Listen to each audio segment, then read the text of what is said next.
Hey YouTubers, Mike Martins here, Mike Martins channel. Josh sent me a really good question here from 6 hours ago. Why you never mention about Filipinos?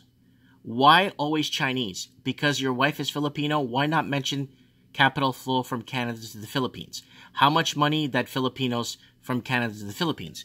Now, I'll explain that. One, I mentioned China because that's what's happening. It's clear as day what's happening.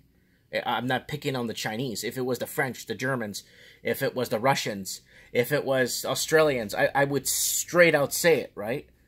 I would straight up tell you, oh, it's the Portuguese are doing this again, and more Portuguese coming in, and all this and all that. I would straight up say it. I would tell you I'll call a spade a spade.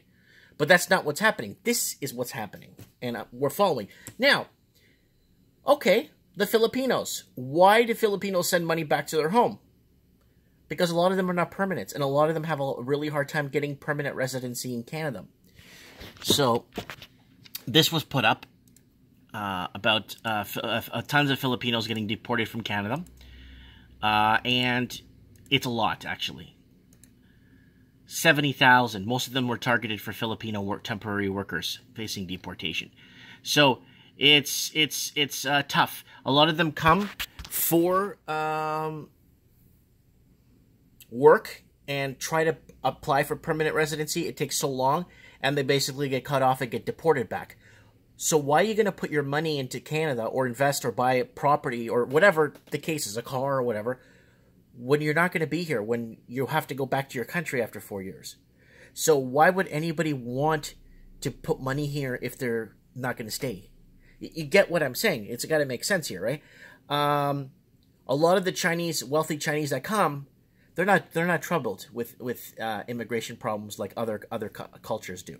Like for me, I'm of the Portuguese culture, and a lot of us got deported in the 2005, 6, 7, 8, 9.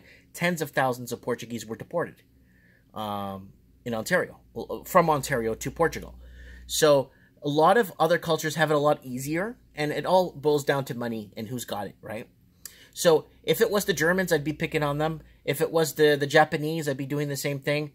But it's not, you know, and people need to call a spade so we could correct the problem and correct the issue, you know, without dancing around the issue. You know what I'm saying? So there's a lot of my wife's friends, a lot of them were deported back to the Philippines. You know, a lot of, you know, quite Filipina, the wrong deportation. So it's happening all over the place. And it's just more cultures are more desired than others in certain countries. And if you're from Portugal and you want to come to Canada, they won't let you in. You have to, even if you're married to a Canadian, it's like almost impossible. If a Portuguese try to do birth tourism in Canada, they won't be allowed to do it. They'll actually, the baby will be born Portuguese citizen in Canada, and then we'll have to go back to Portugal. So there's a lot of cultures where you get a lot easier. It's a lot easier for some cultures, and it's a lot more complex for some cultures. And we need to target what's happening so we could... Canada's sold out. Canada's finished. So I got my eye on the door, too. A lot of people that I've been speaking to have their eye on the door. And, you know, a lot of us, you know, paid our way through here with...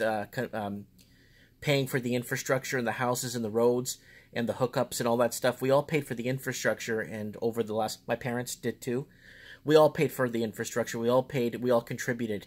Now, we just can't afford to be in any of it, so, or not even welcome in our own country sometimes.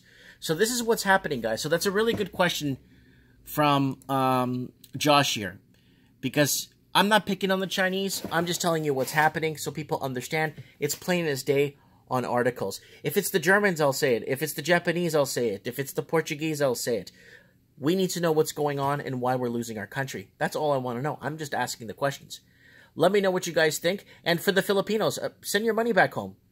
You're going to be gone in 4 years. What are you going to... In 4 years, working in Canada, you could build a house, a car, and have pretty much a whole future laid out 4 years working in Canada. Why would you enslave yourself here? You know, does that make sense? Especially when you got to go. So, comment below, let me know.